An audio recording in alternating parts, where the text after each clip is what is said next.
अध्यक्ष जी, मेरा प्रश्न बेसिक शिक्षा मंत्री जी से था कि जो भी हमारे शिक्षक हैं उनको चिकित्सीय इलाज के लिए क्या कोई कैशलेस हेल्थ इंश्योरेंस की सुविधा उपलब्ध है कि नहीं है। आदरणीय अध्यक्ष जी, आज हम देश को जब विकसित होने की बात करते हैं तो सबसे मजबूत ढांचा हमारे स्कूल हैं, हमारे बच्चे हैं और उनके शिक्षा की गुणवत्ता है। और उनके शिक्षा की गुणवत्ता कब हम सुनिश्चित कर पाएंगे? जब हमारे शिक्षक वो मजबूत रहेंगे, जब उनका हेल्थ मजबूत रहेगा। आज ये प्रश्न पूछने का मेन उद्देश्य यह है कि जो हमारे शिक्षक हैं आज वो विभिन्न प्रकार की बीमारियों से जूझ रहे हैं, चाहे वो कम्युनिकेबल डिजीजेज हो या नॉन कम्युनिकेबल डिजीजेज हो। तो ऐसी स्थितियों में, जबकि हम जानते हैं कि prevention is better than cure, उन स्थितियों में आपकी सरकार के द्वारा मैं आपसे पूछना चाहूंगी कि पिछले 5 वर्षों में क्या कोई ऐसे स्क्रीनिंग प्रोग्राम्स हेल्थ के द्वारा हमारे शिक्षकों के लिए किए गए हैं जिसमें बढ़ती हुई चाहे वो कैंसर जैसी बीमारियां हो, जिनका कि आंकड़ा यहाँ तक पहुंच रहा है कि आने वाले 5 से 10 सालों में वो 97% तक मोर्टेलिटी रेट चली जाएगी और 47% तक इंक्रीज कर जाएंगे। लेकिन अगर उन्हें अर्ली स्टेजेस में पकड़ लिया जाए तो शायद हम अपने लोगों को बचा सकते हैं। तो सरकार के द्वारा इन गंभीर बीमारियों को समझते हुए कोई भी स्क्रीनिंग प्रोग्राम्स हेल्थ रिलेटेड क्या किए गए हैं? और अगर नहीं किए गए हैं तो इनके बारे में क्या सरकार कोई भी विचार कर रही है? मेरा दूसरा प्रश्न ये है कि अध्यक्ष महोदय, इस विभाग में शिक्षक में महिलाओं के आंकड़े काफी ज्यादा हैं और जो महिला गर्भावस्था के बाद से लेकर के जब तक उसका बच्चा 5 वर्ष का नहीं हो जाता तब तक अगर वो महिला की पोस्टिंग उनके गृह जनपद के अलावा अगर कहीं दूर कर दी जाती है, उन सिचुएशंस में उनके बच्चे को पालन पोषण, उस पर ध्यान देना और साथ ही साथ उनका काम कर पाना बड़ा ही मुश्किल होता है। तो क्या सरकार महिलाओं की हितैषी बनते हुए जो भी हमारी महिला शिक्षक हैं जिनका बच्चा 5 साल या उससे कम उम्र का है, उन्हें उनके गृह जनपद में पोस्टिंग दिलाने की कार्यवाही या दिलाने का अवसर देगी?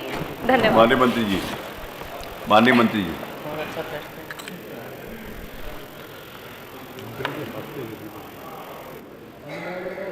माननीय अध्यक्ष जी,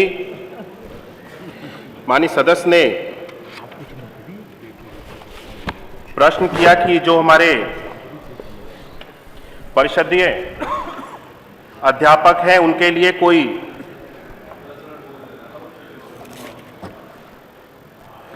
हेल्थ से संबंधित बीमा की व्यवस्था सरकार के द्वारा की गई है।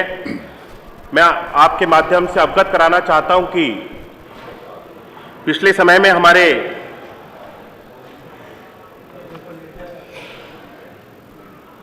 जितने भी परिषदीय अध्यापक हैं इनके लिए एक कैशलेस प्रीमियम बेस्ड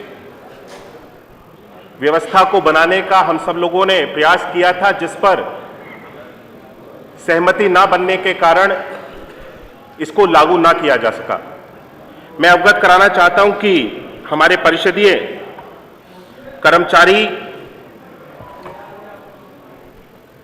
जो हमारे राज्य कर्मचारी होते हैं इसमें उनको काउंट नहीं किया जाता है। जो हमारा वर्तमान में नियमावली है, जो जियो है, उसके अंतर्गत हमारे परिषद, हमारे जितने भी अध्यापक हैं वो परिषद के अंतर्गत आते हैं, परिषद के कर्मचारी हैं।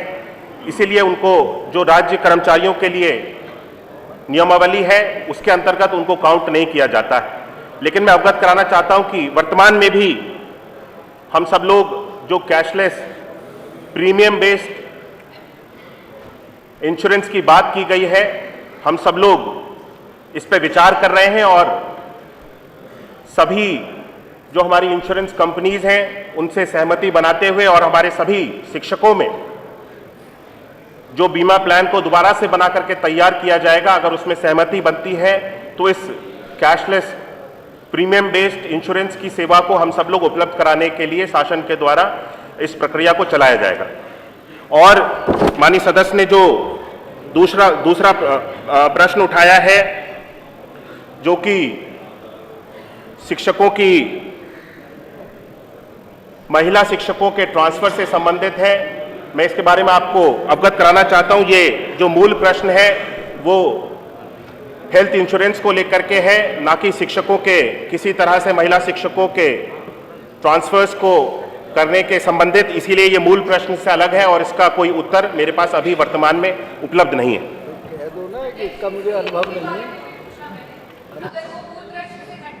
हेल्थ स्क्रीनिंग, क्योंकि ये हेल्थ इंश्योरेंस की बात हो रही है, जब किसी को बीमारी से पहले ही रोक दिया जाए, प्रिवेंशन कर दिया जाए, तो वो बीमार ही नहीं पड़ेगा। तो क्या इस बारे में सरकार कुछ सोच रही है हमारे शिक्षकों को उनके हेल्थ को मजबूत करने के लिए? क्या कोई भी ऐसे हेल्थ स्क्रीनिंग प्रोग्राम्स किए गए हैं जिसमें अर्ली स्टेज में डिजीज को रोका जा सके? शिक्षकों के लिए कोई हेल्थ स्क्रीनिंग प्रोग्राम किए गए?